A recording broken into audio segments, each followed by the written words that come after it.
सांप का नाम सुनते ही जिस्म में सरसराहट दौड़ने लगती है और जब ये पता चले कि सामने दुनिया का सबसे जहरीला और विषैला सांप किंग कोबरा है तो शरीर में खून का जमना तय है। आज हम अपनी स्टोरी में आपको मिलवाने के लिए जा रहे हैं कि ऐसे शख्स से जिसका काम इन जहरीले सांपों के बीच में ही रहकर उनकी हिफाजत करना है।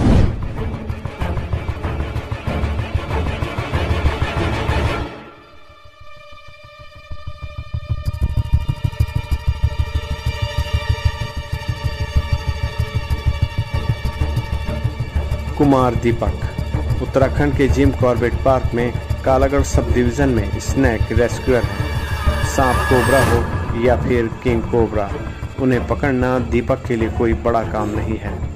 मास मीडिया में पढ़ाई करने के बाद भी दीपक बाहरी दुनिया से हट कर रहा और जंगल की दुनिया को चुना। ये सब उसने अपने पशु प्रेम के चलते किया। बचपन से जीव जंतु से प्यार और फिर इस प्यार को ही अपना मुस्तकबिल बनाकर दीपक काफ़ी खुश है।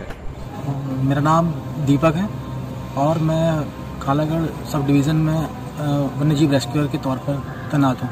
इससे पहले मैं देहरादून वन प्रभाग में भी रेस्क्यू टीम में रह चुका हूँ और लगभग 10 सालों से मैं सांपों का रेस्क्यू कर रहा हूँ। सांपों के साथ मेरी कहानी लगभग मेरे बचपन से ही जुड़ी है। बचपन में वन परिक्षेत्र होने के कारण हम लोग जंगल के बहुत करीब रहे हैं। वो तो उस समय जब हम छोटे थे तब से ही वन्य जीवों के साथ लगाव था और मैं बचपन से ही डिस्कवरी, एनिमल प्लैनेट ये सब चैनल बहुत ज़्यादा देखा करता था। लेकिन जब भी इनको देखता था उस दौरान सांप ही एक ऐसा जीव था जो मुझे सबसे ज़्यादा अट्रैक्ट किया करता था। मेरे पहले सांप की घटना कुछ इस प्रकार है कि मैं घर में बैठा हुआ एक दिन डिस्कवरी देख रहा था और एकदम से मेरे पड़ोसी घर से आवाज़ आई, घर में सांप है। वो पहली मर्तबा था जब मैंने एकदम से सांप को सुनकर भागा और झट से उनके घर से सांप को उठाकर थैले में बंद कर दिया। ये मेरे जीवन का पहला रेस्क्यू था जो मैंने 2010 में किया था। सांप को पकड़ना आसान नहीं होता है। कभी कभी सांप को रेस्क्यू करने में घंटों लग जाते हैं। सांप को पकड़ उन्हें कॉर्बेट पार्क में छोड़ा जाता है।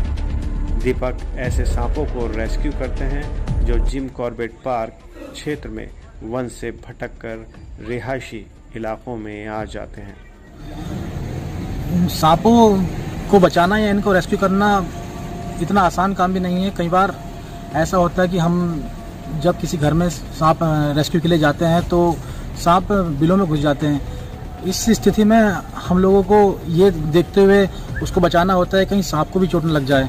बिल को तोड़ा जाता है, उसको निकाला जाता है। इस दौरान कई घंटे लग जाते हैं सांपों को बचाने में, निकालने में और सुरक्षित जंगलों में छोड़ने में। सांपों को रेस्क्यू किए जाने के दौरान दीपक को भी कई बार सांपों ने डसा है, लेकिन साथ में चिकित्सकों की टीम के उपचार से उसके शरीर में पहुंचे जहर को बेअसर कर दिया जाता है। मुझे भी कई बार सांपों ने इस दौरान, बचाव के दौरान काटा है।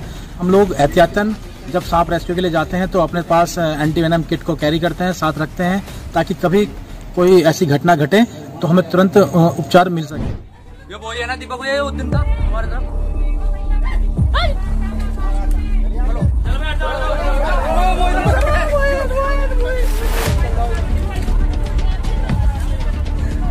अरे कीचड़ हो रही है। कॉर्बेट पार्क में जो मुख्यतः सांप पाए जाते हैं उनमें किंग कोबरा, वाइपर, पाइथन, करैत आदि हैं। अब तक ये नौजवान करीब 800 सांपों को पकड़ सुरक्षित वनों में छोड़ चुका है। इनमें अधिकांश सांप विलुप्तप्राय प्रजाति के हैं। विशेषज्ञों की माने तो सभी सांप जहरीले नहीं होते हैं, बल्कि कई मामलों में लोग दहशत में हार्ट अटैक से अपनी जान गंवा देते हैं। घरों में अक्सर निकलने वाले इन सांपों में वाटर स्नैक, रेड स्नैक आदि होते हैं, जिनमें खास जहर नहीं होता है।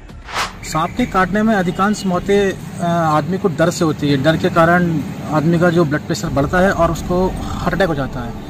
क्योंकि आपको बताना चाहता हूँ कि ज़्यादातर जो सांप हमारे यहाँ मिलते हैं उनमें से बहुत ही कम सांप होते हैं जो जहरीले होते हैं। इन जहरीले सांपों में cobra, Russell's wiper, king cobra और करैत जैसे ही सांप हैं जो सिर्फ आपकी जान ले सकते हैं। बाकी अन्य सांप अगर आपको काटेगा तो जहर से आपकी मौत नहीं होगी, लेकिन आदमी के अंदर जो सांप के काटने से डर होता है वो घबरा जाता है, उसकी वजह से ही आदमी की मौत होती है। इसी का यही कारण है कि हर साल भारत में सांप के काटने से लगभग 40 से 50 हज़ार लोगों की मौत होती है।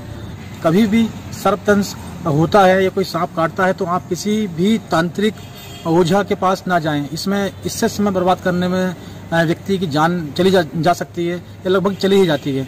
इसलिए कभी भी किसी भी व्यक्ति को सर्पदंश हो तो समय रहते अपने नज़दीकी स्वास्थ्य केंद्र जाए और चिकित्सक से ही इसका इलाज कराए। इसका एकमात्र जो उपचार है वो स्नेक एंटीवेनम है, ना कि झाड़ फूक तंत्र मंत्र। सांपों की जिंदगी बचाने की दीपक की ये जिद्दोजहद पिछले 10 सालों से चल रही है। खतरों के इस खिलाड़ी की बहादुरी के चलते ही ये संभव हुआ है कि कॉर्बेट के सैकड़ों सांप आज सुरक्षित वनों में वास कर रहे हैं। ऐसा ना हुआ होता तो ये सांप न जाने कितने इंसानों की जिंदगी के लिए खतरा बनते और अपनी भी जान गंवा बैठते। Bureau report.